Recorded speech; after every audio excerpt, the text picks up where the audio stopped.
ஸ்ரீமதே ராமானுஜாய நமக. ஆண்டாள் திருவடிகளே சரணம். நமஸ்காரம். 25வது பாசுரமான ஒருத்தி மகனாய் பிறந்து ஓர் இரவில் ஒருத்தி மகனாய் ஒளித்து வளர தரிக்கிலானாகித் தான் தீங்கு நினைத்த கருத்தை பிழைப்பித்து கஞ்சன் வயிற்றில் நெருப்பென்ன நின்ன நெடுமாலே உன்னை அர்ச்சித்து வந்தோம் பறை தருதியாகில் திருத்தக்க செல்வமும் சேவகமும் யாம்பாடி வருத்தமும் தீர்ந்து மகிழ்ந்தேலோரெம்பாவாய். இந்த பாசுரத்தில் ஆண்டாள் சொல்ற கிருஷ்ணருக்கு 2 தாயார். ஆனால் தாயார்களுடைய பெயரை சொல்கிறதுக்கு பயப்படுறாளாம். நாம் ஆனால் சுலபமாக என்ன பண்ணுறோம்? தேவகி, யசோதை அப்படின்னு சொல்கிறோம். ஏன் ஆண்டாள் பயப்படுறா பெயரை சொல்கிறதுக்கு அப்படின்னா, மாமியார் பெயரை சொல்லக்கூடாதுன்னு பகவானை பெற்றெடுத்த உத்தமி அப்படிங்கிறதுனால அவள் பெயரை இவள் சொல்ல பயப்படுறாளாம். தேவரூபிண்யாம் தேவகி அப்படின்னு தேவகியை சொல்வார்கள். ஏன்னா தெய்வ குழந்தையை பெற்றெடுத்தவள்.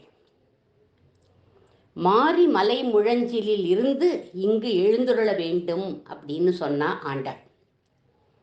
இலங்கைக்கு வந்து என்னை அழைச்சுண்டு போகணும் அப்படின்னு சொன்னா சீதா பிராட்டி. அப்பேற்பட்ட பரமாத்மாவை தன் வயிற்றில் சுமந்து பெற்றெடுத்து பூமிக்கு கொண்டு வந்தவள் இந்த ஒருத்தியான தேவகி. பரம புருஷனை உலகுக்கு காட்டி கொடுத்தவள் இந்த ஒருத்தியான தேவகி மாதா. தேவகி பூர்வ சந்தியாயாம் அப்படிங்கிறார் சுவாமி தேசிகன். தேவகி என்பவள் கிழக்கு திக்கு. அங்கு உதித்த சூரியன் இவன் கண்ணன் அப்படிங்கிறார் சுவாமி தேசிகன். கம்ச பயத்தினால அத்தத்தின் 10ஆம் நாள்னு பெரியாழ்வார் கண்ணனுடைய அவதார தினத்தை மறைத்து சொல்றார். ஏன்னா கம்சன் கேட்டுட்டு கொன்னுட போறானே அப்படின்னு. ஆண்டாளும் என்ன பண்ணா? அதனால்தான் ஒருத்தி அப்படின்னு தாயாரோட பெயரை கூட சொல்லாம மறைச்சு சொல்றாளாம். சுவாமி தேசிகனும் அதே தான் சொல்றார். ஜெயந்தி சம்பவம் தாம வைஜெயந்தி விபூஷணம் அப்படின்னு பெருமாள் பிறந்ததை ஜெயந்தி அப்படின்னு சொல்லிட்டார் இவர். புரியலையே, ஜெயந்தின்னா தாயாரோட பேரா இல்லை பிறந்த நாளோட பேரான்னா? அஷ்டமியும் ரோஹிணியும் சேர்ந்த நாளுக்கு தான் ஜெயந்தின்னு பேரு. ஆக இந்த தெய்வ குழந்தை பிறந்த நட்சத்திரம் திதி 2ஐயும் நேரடியாக சொல்லாம மறைச்சு சொல்றார் சுவாமி தேசிகன் ஜெயந்தின்னு. யாரை போல அப்படின்னா ஆண்டாளை போலவும் பெரியாழ்வாரை போலவும். எல்லாருமே குழந்தை பிறந்ததை வெளியில சொல்ல பயப்படுறா, கம்சன் வந்து கொன்னுடுவானோ அப்படின்னு. நம்மாழ்வார் சொல்றார் இவனை பிறந்த மாயா அப்படிங்கிறார். மாயா அப்படின்னா இவன் பிறவியே மாயமானது அப்படிங்கிறார். எல்லா பிறப்பும் இப்பிறப்பு போல ஆகுமா அப்படிங்கிறார் அவர். அதனால்தான் அவனை மாயா அப்படிங்கிறார். எப்பேற்பட்ட அவதார வைலட்சண்யம் பாருங்க. யாரை நினைச்சா நமக்கு மறுபடி கர்ப்பவாசம், அதாவது அடுத்த பிறவின்னு ஒன்று கிடையாதோ அவன் ஒருத்தியினுடைய கர்ப்பத்தில் வாசம் பண்ணினான். யாதவாபியுதயத்தில் சுவாமி தேசிகன் அந்தர்யாமியான இந்த கண்ணனை ததார கர்ப்பத்தில் தரித்தான் அப்படிங்கிறார். பெருமாளையே தன் வயிற்றில் சுமக்கும் சௌபாக்கியம் பெற்றவளென்றோ இந்த ஒருத்தி. பிறக்க மாட்டேன் என்றவனை பிறக்குமாறு செய்தவள் இந்த ஒருத்தி. எப்படி கொண்டாடார் பாருங்கோ சுவாமி தேசிகன் தேவகி மாதாவை ஒருத்தி அப்படின்னு சொல்லி. இவளை விட பெருமாள் பெரியவரா அப்படின்னா பெருமாளே பெரியவர் இல்லையா? யார் பெரியவா அப்படின்னா இந்த ஒருத்தி தான் பெரியவளா. அதனால இவளை அப்படி கொண்டாடுறார் சுவாமி தேசிகன். அந்தர் பகிச்சதத் சர்வம் வியாபிய நாராயண ஸ்திதா அப்படிங்கிறபடி இந்த ஒருத்தியிடம் பிறந்தவன் தத் என்று சொல்லப்பட்ட அந்த ஒருவன் தானே. ஏகமேவ அத்விதீயம் அப்படிங்கிறது வேதம். அத்விதீயமான அவன் ஒருவன் அப்படின்னு சொல்றது, அவன் ஒருத்தன் தான் ஏகம் அப்படின்னு சொல்றது. ஆனா அவனை பெற்ற வயிறுடையாள் இவளும் ஒருத்தியே அப்படிங்கிறார் சுவாமி தேசிகன். ஏகம்னு சொல்லும்படியான ஒருத்தி இவள்னு அப்படிங்கிறார் சுவாமி தேசிகன். பிதரம் ரோசையா மாச அப்படின்னு தசரதரை தந்தையாக வரித்தார் ராமாவதாரத்தில் பகவான். இந்த அவதாரத்தில் இவளை தாயாக வரித்தான் பகவான். அதனால இவள் ஒருத்தி. கண்ணன் பிறக்கிற போது அஷ்டமி திதி சந்திரன் மூலியா இருக்கானா. ஆனால் அதே சமயம் இந்த ஒருத்திக்கு பூரணமான சந்திரன் பிறந்துட்டான் அப்படிங்கிறார். ஆனால் இவன் ஒரு ஆச்சரியமான திவாகரன் அப்படிங்கிறார். திவாகரன்னா சூரியன், கிழக்கு திக்கில் உதித்த சூரியன்னு வர்ணிக்கிறார் சுவாமி தேசிகன்.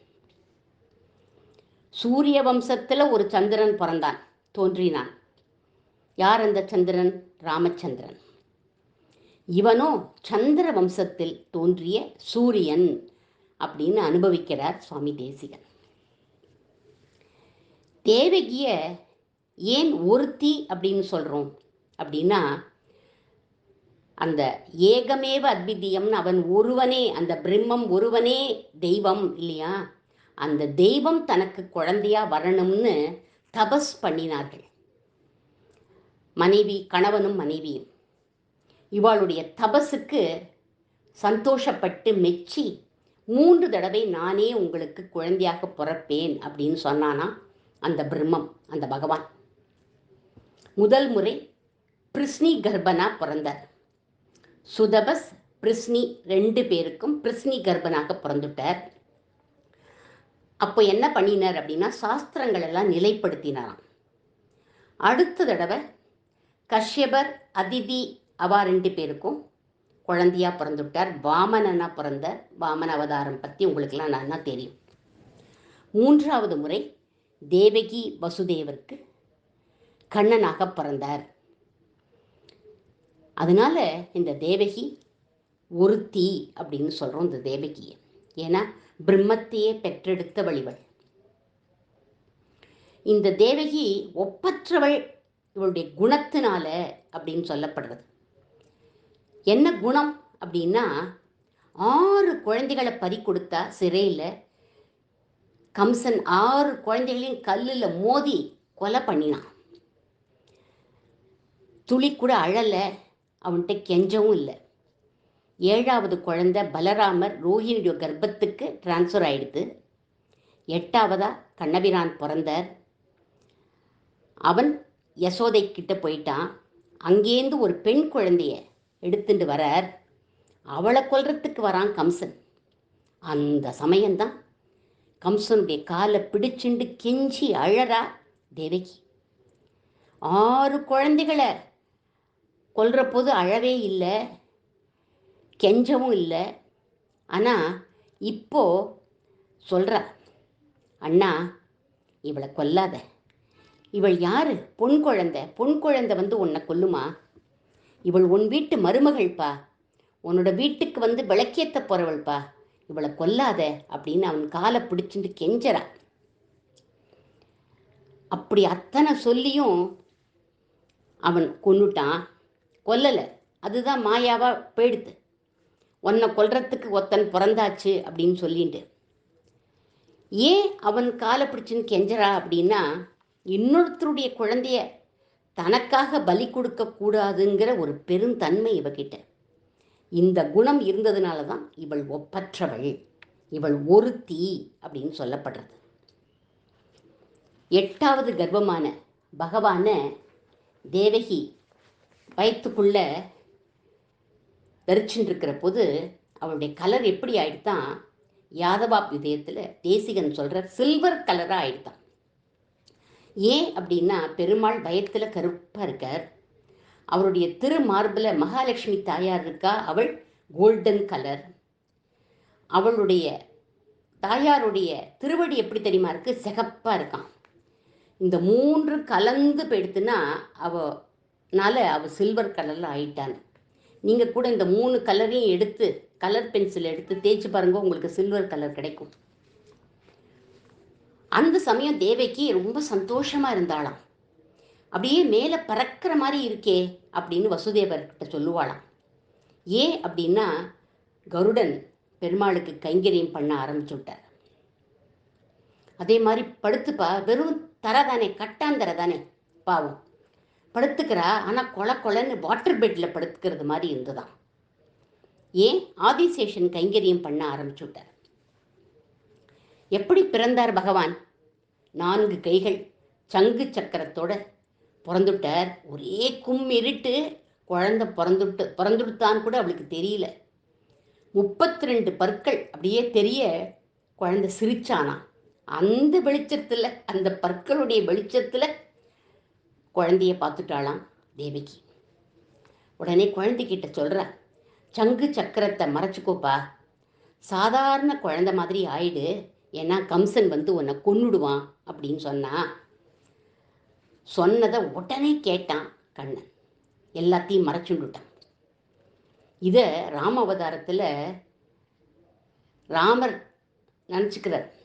கௌசல சொன்னா, நீ காட்டுக்கு போகாதப்பான்னு. ஆனால் நான் கேட்கலடா லக்ஷ்மணா, அதனால இப்போ தேவகி மாதா சொன்ன உடனே மறைச்சுண்டுட்டேன் அப்படின்னு சொல்கிறாராம். இப்படி கிருஷ்ணனை பெற்றதுனால இவளுடைய தனித்தன்மை தெரியறது. அதனால இவளை ஒருத்தி அப்படிங்கிறான்.